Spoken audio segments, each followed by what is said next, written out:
All right, good evening, everyone. This is Daniel from Tradecraft 360. So, detailing the short natural gas position that I put on September 21st.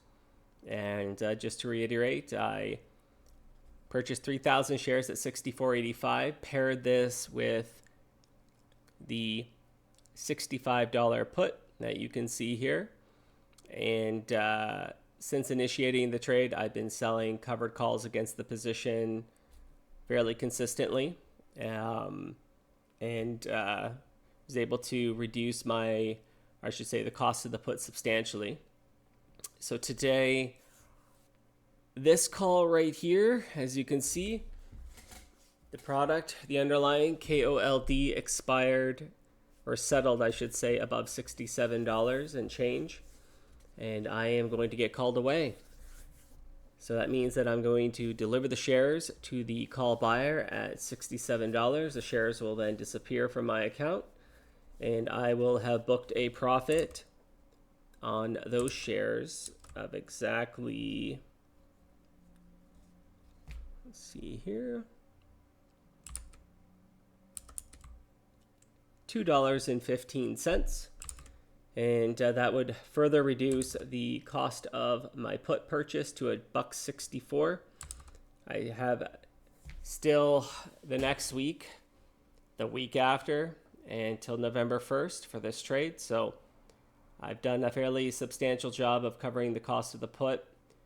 It's going to be very interesting to see what happens on the Monday. That's when I'm going to have to reassess the price action. If natural gas goes up, I would actually prefer that to happen. Then I'll buy in, and hopefully below 64.85.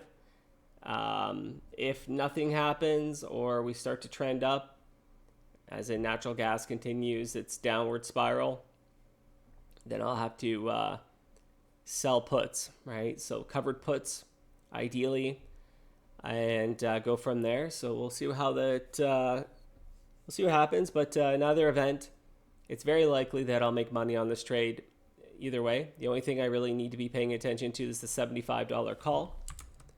And that's this one right here. So I don't want natural gas to implode. So here's hoping that the bulls can do something useful. And this is why I tend not to go long natural gas. I tend to go short, although there's always going to be an opportunity. So let's say I do get called away at the 75 strike.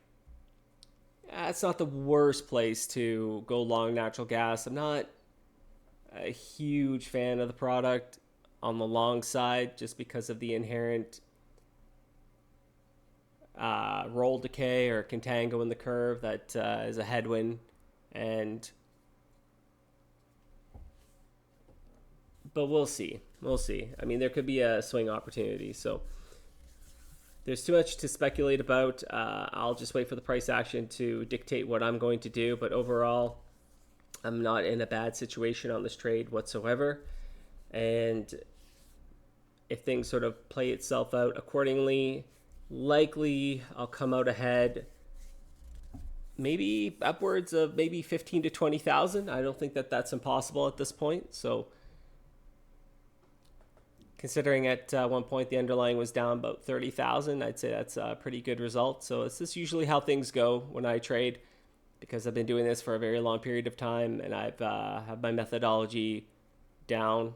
I don't really take losses anymore. I can't think of a time where I've actually lost on a trade. It's just not something that happens. And I know that other traders will take losses, and maybe they're more in and out, but I'm more of a position trader. I try to choose my entry points pretty strategically. I usually will have a plan if things don't go my way. I tend not to bail on trades, and usually I'll protect myself. I usually will always protect myself. I'll use calendars, I'll use diagonals, I'll sell strikes, I'll do verticals, things like that to come out ahead. And I tend to stick to it. I don't like to bail on trades. That's not really my modus operandi when I trade the market. So I don't think I've actually posted a losing trade so far. I don't plan to. If I do, I'll take ownership of it. It happens. It's not impossible to take a loss. Certainly the underlying could collapse on you, and then it becomes nearly impossible to utilize the strikes that you need to generate the call or put premium that you need to pay for the insurance, right? So at least I've predefined my loss. I always think that's helpful, either through a call or purchasing a put, just because anything can happen. And the put allows you to remain emotionally stable, allows you to trade around positions, make the right moves when you see the price action dictate what you need to do when you have to do it. That's usually how I roll with the market. So I don't want to come across as too arrogant on this, but that's just my honest opinion on the matter. And if I do take a loss, I will be more than happy to detail what that loss is. So with that said, I will let everyone go, and we'll wait for Monday's price action and go from there. Have a great weekend, everyone. Bye-bye.